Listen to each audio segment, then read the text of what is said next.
हसन साहब, ये कौन सा इख्तियार है? इसका जवाब तो शायद आप लोगों के पास ज़रूर मौजूद होना चाहिए, क्योंकि ज़ाहिर है आप लोगों के डेलीगेशंस मिलते भी हैं, प्राइम मिनिस्टर से भी मुलाकात होती है, रेलेवेंट मिनिस्टर से भी आप लोग मिलते हैं, और उन तक भी ये रिजर्वेशन जब आप पहुँचाते होंगे तो उनकी तरफ से कोई खातिर ख्वाह जवाब इस तरह का नहीं मौसूल होता? अब ये एक्शन तो उन्होंने बहरहाल अच्छा लिया है, सिफारिश तो अच्छी की है, लेकिन इस बात का कोई प्रैक्टिकली भी उनके पास जवाब है कि क्यों नहीं एक्शन ले सके इससे पहले वो लोग?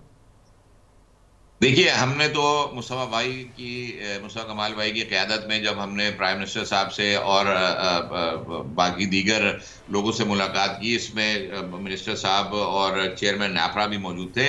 हमारी गुजारिश सिर्फ इतनी सी है कि इस शहर को उसका हक देने के लिए आप एक कदम आगे बढ़ाएं। ये इस शहर में रहने वाले लोग 10 कदम आपकी तरफ आगे बढ़ेंगे। दुनिया भर के अंदर देखिए, आपके इल्म में जरूर है कि दुनिया भर के अंदर एक कंपनी जो है वो पूरे इतने बड़े शहर को, जो कई मुल्कों से बड़ा शहर है, पावर सप्लाई नहीं कर सकती। अनइंटरप्टेड पावर सप्लाई नहीं हो सकती। वो अपना बिजनेस कर रहे हैं, वो प्राइवेट सेक्टर के लोग हैं।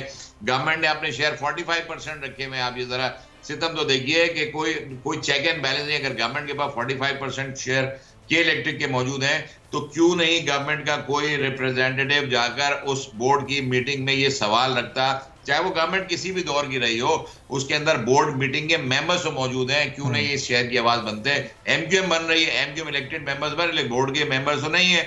हम उसमें भी सवाल रखते हैं। हम कह रहे हैं कि एक से ज्यादा कंपनियों को यहाँ लाइसेंस दे दीजिए, खुदारा दे दीजिए। मैं अगर के इलेक्ट्रिक से मुतमईन नहीं हूं, उसकी कारकर्दगी से मुतमईन नहीं हूं, तो मैं किसी दूसरी इलेक्ट्रिक कंपनी से दरखास्त करूंगा कि मुझे वो अनइंटरप्टेड बिजली, सस्ती बिजली प्रोवाइड करे। जैसे मोबाइल नेटवर्क्स हैं दुनिया भर के अंदर, कई सिस्टम्स ऐसे हैं, कई पावर कंपनीज हैं जो बिजली सप्लाई करती हैं। एक शहर में कई कंपनी जो सप्लाई करती है, तो पाकिस्तान में या कराची शहर में क्यों नहीं ऐसा हो सकता? ये मैं आपको बताता चलूं कि इसके ऊपर मिनिस्टर साहब ने हमसे ये बात की थी कि ये बहुत जल्द कराची में ये सिस्टम राइज होने जा रहा है कि फर्स्ट सेगमेंट में इंडस्ट्रीज को जो है वो एक नई कंपनी, के इलेक्ट्रिक के अलावा कंपनी, वो पावर सप्लाई करेगी। और उसके बाद ये प्रोजेक्ट सक्सेसफुल रहने के बाद इसको जो है वो हम जो है वो बाकी नॉर्मल कस्टमर्स की तरफ, जो रेजिडेंशियल कस्टमर्स हैं, उनकी तरफ भी इसको लेंगे। लेकिन अभी तक इस पर कोई इस वक्त नजर नहीं आ रहा कि पेशरफ्त कोई हो रही है या नहीं हो रही है। इंडस्ट्रीज कराची की बचानी है, इंडस्ट्रियल सेक्टर को सस्ती बिजली प्रोवाइड करनी चाहिए। उसके बाद रेजिडेंशियल सेक्टर के अंदर आना चाहिए।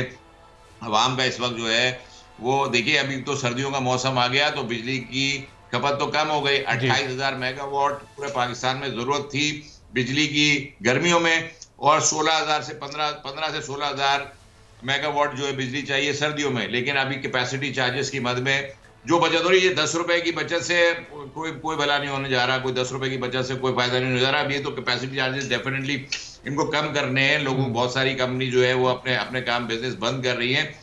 ये इंटरनेशनल MOU साइन हुए, एग्रीमेंट साइन हुए, गवर्नमेंट जो है वो उसका हिस्सा है। अब ये एक इनिशिएटिव तो हसन साहब लिया है गवर्नमेंट ने। उम्मीद यही करते हैं कि आने वाले दिनों में इस पर मजीद भी बेहतर तरीके से काम हो। सब्सक्राइब करें और बेल दबाएं ताकि कोई खबर रह न जाए।